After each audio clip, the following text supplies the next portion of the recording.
Hi everyone, welcome to week 6 and 7. This week we're really focusing on writing, and I really hope that you've really enjoyed what we're learning about this unit. It is it's so hands-on, and it's what you would use in the classroom, and that's what I really love about this unit, that it's not just theory, but it's actually strategies that you can take away and you can use in your own classroom, and that's great because it's really hands-on. So I really hope that you're enjoying it so far and that you've really gained a lot of skills and ideas so far.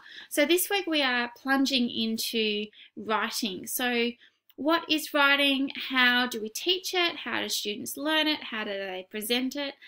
More specifically this week we're looking at ICT as well. So I want you to think about when you were at school, how did you get taught to write? And did you use ICT? I know when I was at school, which feels like a lifetime ago, my teacher wrote on the blackboard still, and what else? We looked up things using encyclopedias. There was no Google. We didn't write on laptops. It was all done just using big project sheets and making a big project and making it look pretty. So that aspect of things has really changed. So we really want you to reflect on your own schooling and what was taught and how the teacher taught writing, how it was presented, and how you presented writing yourself when you were at school. We then want you to look at the video and think about how the teacher engages with the students using ICT. I would also like you to really think about as well what you might have seen if you have had the chance to actually go into a school. How have you seen writing being presented in the classroom and used in the classroom? I guess specifically for writing, but more specific, in a broader sense, how do you see it being used and how is it engaging students in their learning? So I also just wanted to go through the learning materials this week. So you've basically got 3 chapters to read on writing, and it goes through the 4 elements and the 4 elements to writing, so the 4 components. So I'm reading my notes. You've got the writing context. So what is the purpose for the writing? So who are they writing it to, the audience, and what's the topic of the writing? The text form, so how is the writing organised and the features of language being used? So is this text going to be a procedural text, so telling someone how to do something? It might be a recipe. Is it going to be a diary, a letter, a procedural, I said procedural, sorry, a recount, so something that has already happened. So students really have to think about, well, what is the purpose of writing? What am I writing for? It might be writing a shopping list. It might be writing a postcard. You can bring writing into nearly everything and in a really creative way to make it meaningful for students. You'll also be looking at the process and strategies for writing. So what are the techniques that students use to write text? So what are the steps? Are there story plans? Is there ways that you can help students to really plan their writing? And then think about, like, how are they going to proofread it? How are they going to evaluate it? Are they adding things like figurative language, making their writing interesting? Then you will also look at the conventions of writing, so the technical aspects, so your punctuation, your spelling, your grammar, sentence and paragraphing. So looking at turning a simple sentence into a more complex sentence.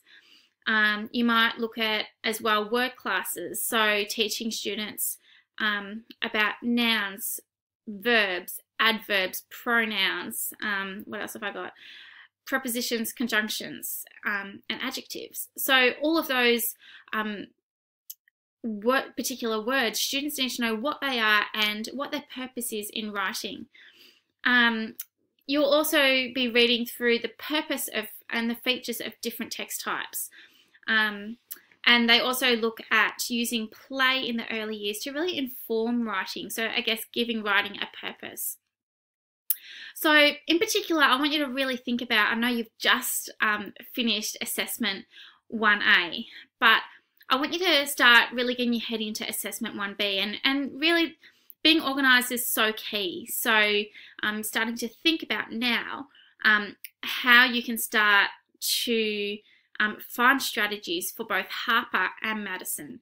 So you've got two very different texts of writing, and what would be really useful for you guys is, as you read through these chapters, highlight and underline and take notes about things that you can use. In particular, you know, how a story is structured, and how sentences are formed and made interesting. So turning those simple sentences into more complex sentences.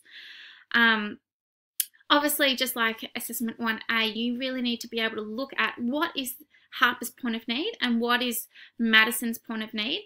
What is a teaching strategy that you can use, and then what is a learning experience as well that you can use to take these students, potential students, in your potential classroom, from their point of need to being able to really consolidate and learn about and improve upon their writing.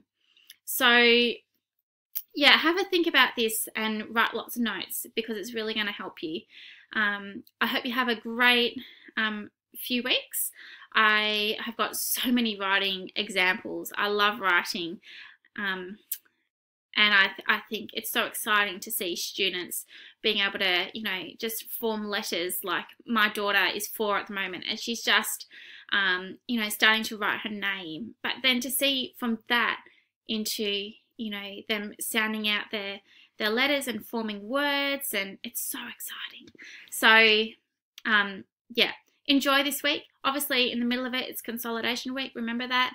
I'll put a few more things up as the weeks go on, but yeah, looking forward to seeing all that you have got to contribute to and to say, and let's get in here, let's help each other out. Yep, if you've got questions about Folio 1B, I guess get them in early, and I will chat to you later. Have a great week, everyone. Bye.